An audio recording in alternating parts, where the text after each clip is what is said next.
Okay, here's an easy way to get more mileage out of your garden. And it's just, it's a little bit of how you plant, or excuse me, what you plant, and your thinking behind the produce that it makes. So this video, I really do want your input in it. So if you do any of these things or anything else and it needs to be in addition to what I'm gonna say, please put it in the comments, because this is something that we're doing this year, and we're gonna be trying a couple things. We've done a couple things, and I know of a few things that people do. During the course of this video, we are going to be planting these white egg turnips. We got a pile of these seeds that we're gonna get rid of. I do like Southern Exposure Seed Exchange, especially if you grow in the South. It's a very good company, and the seeds really do lend themselves to Southern growing a little bit more. Some of the Northern companies I get it from, it seems like the seeds just aren't really, you know, they're not picked for our area. So this works out really well. But what we're talking about here is we're talking about multi-use crops. So different ways to use different crops. For instance, these turnips, we are going to grow these for the greens this year, but you can also grow them for the roots. So I'm gonna talk about a way, and we're gonna talk about other ones too, but while we plant these, I'm gonna talk about how I get both off of the same crop, because you gotta plant them a little bit different depending on what you wanna do. For this job, we're gonna use our Veramos cedar. I really do like this thing. If you want to get one, you can look in the Amazon link below. There should be one. We are not sponsored by them, but this really does help. And especially for jobs like this, it just makes it so much faster. I will say this, it's taken me a while to learn, but when you put the seeds in it, first of all, I came across this method for growing turnips like this by accident last year, because I put the wrong disc in and it overseeded, but I got all greens, so it kind of worked out, right? So the difference is you need to seed very close together for this method of making for just the greens, right? But what I was gonna say is you need to trust your equipment. It's kind of like flying an airplane or being on a ship in the fog. You know, you just gotta trust the radar. You gotta trust your instruments. And I would use this seeder, and then I'd go back and try and find the seed and be like, all right, how did it space, this, that, and the other. I tested it on dry land or on just like my shed floor, and it worked fine. But in the soil, for some reason, it took me a while to grasp it, but just trust it, trust the process, and go ahead with it. This thing's cheap and it works really good. So we're gonna plant a double row.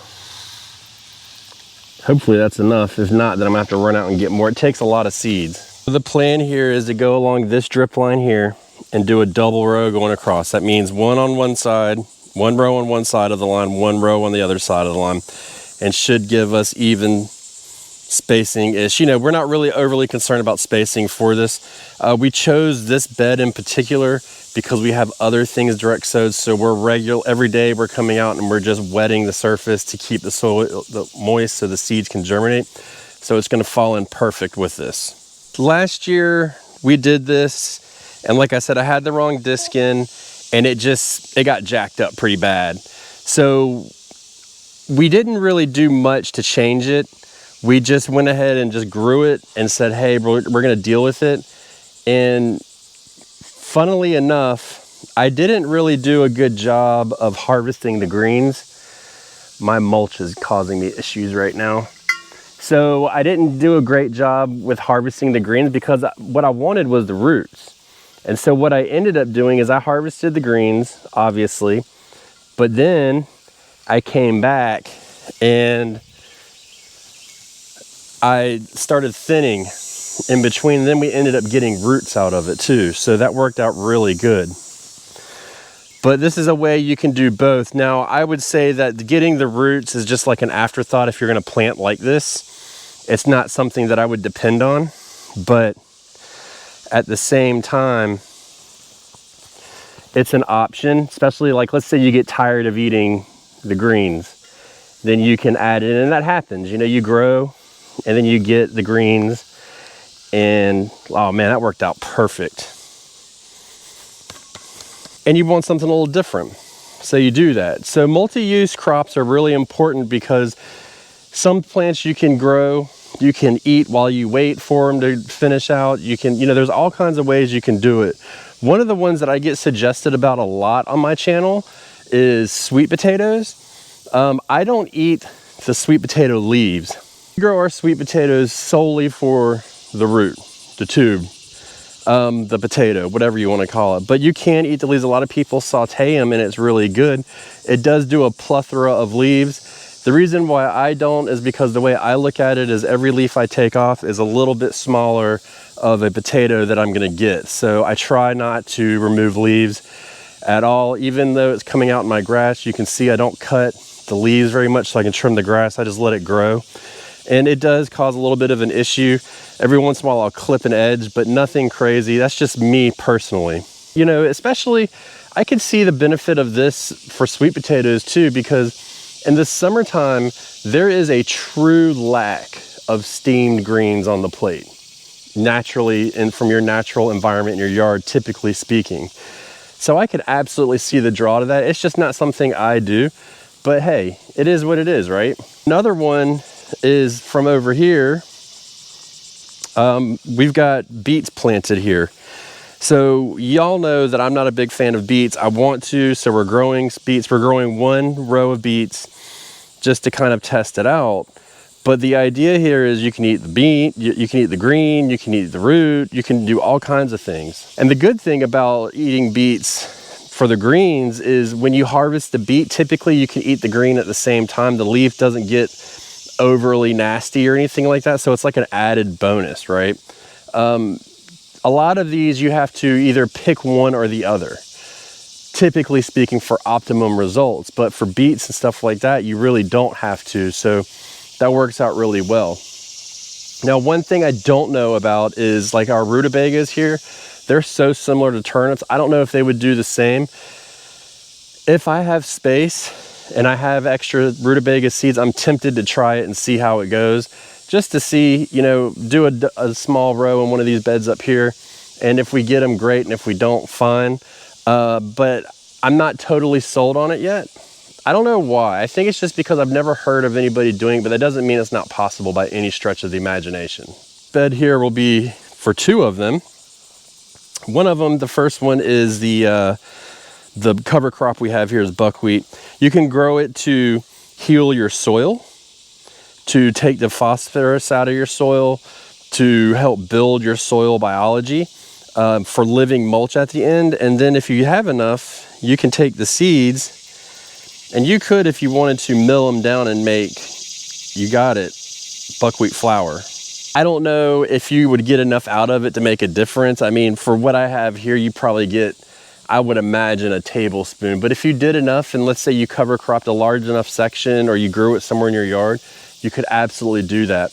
If we wanted to rejuvenate another part of our yard, we could heavily seed it and then come back and then harvest the seeds and stuff like that. So that's a good option.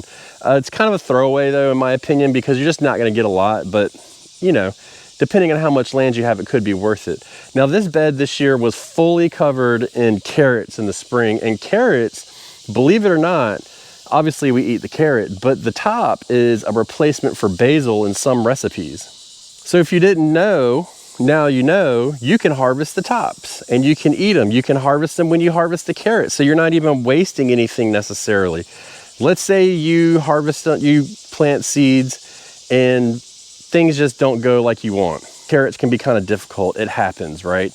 You plant them too close, you don't get big roots, but you get big tops. Maybe you over fertilize with nitrogen because it's not a nitrogen hungry plant, but if you give it too much nitrogen, guess what? You're gonna get too many greens. Well, at least you can harvest the greens, right? So I do know people that love carrot tops. So give it a shot. You know what I mean? We have sauteed some carrot tops. I like to saute all my greens at first. That's just kind of how I do it. And it worked out really good. I don't know if I would focus on that necessarily, but if I had to, absolutely. Here's one that I have not done and I'm going to try. And we all know and love part of the family of this. Look, you get a pumpkin, you carve it for Halloween, bada bing, bada boom, you go through, And then what you do is you roast the seeds, right? So obviously it works great. I'm kind of starting to think that I want to try for these Seminole pumpkins. I want to start trying to harvest the seeds and roast them and see if that works. That would be amazing if we got two nutrient sources off of one plant. If you're growing pumpkins, obviously you can do that. We all know that. But you know, when you pull out a butternut squash and you scoop those seeds out, which Seminole pumpkins are very similar to that, there's a lot of seeds in there. So it does make sense that this pot, and they have very good shape. They have the same consistency. I don't see why not. We're gonna try it out and see. But if we go ahead and roast them, we could have some really good snacks on the side. And just so you know, gentlemen, if you eat pumpkin seeds, which these may fall into the same category, I don't know, but it's a good source of testosterone for your body. So try that out. So we're gonna try on these Seminole pumpkins, and then these honey melons, I doubt it. I don't think we're gonna get a lot of them anyways.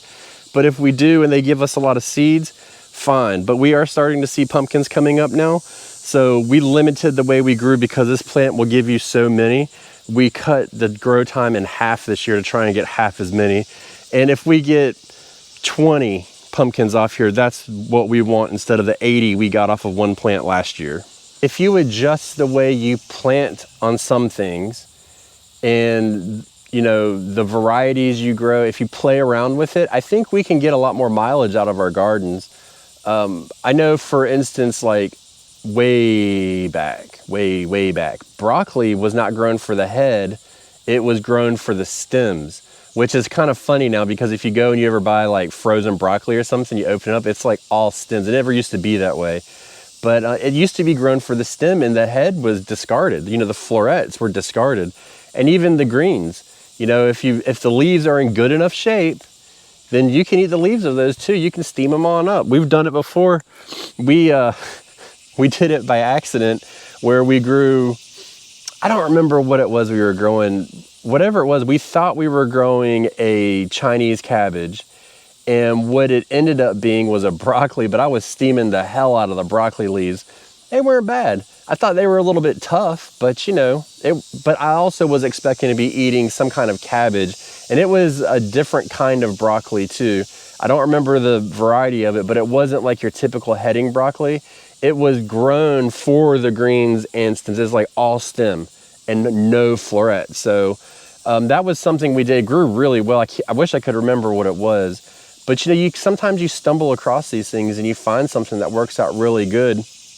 And when you're growing in a small space, this is a great way to add nutrients and other things into your diet that can really help you, especially if you really needed it. So give it a shot. You know, I'm excited to have my turnip greens that I'm going to actually purposely grow this year. Planted them the same way and everything, but I'm purposely growing them for greens. So that's going to work out good, and that's going to be a replacement for our kale. So eventually what we'll probably do, invariably, we will end up getting a few turnips out of it, and that'll just be an extra bonus. I'm not growing it for the purpose of consuming the greens and then switching over to the roots, but last year it happened that way where we ended up getting some greens, or some roots. So we're gonna do that. I'm sure I've missed something. I know y'all are creative and y'all have come up with some stuff. So let us know in the comments below, what did I miss? What multi-use crop do you grow? Because one thing about my garden is everything in my entire garden is a multi-use tool.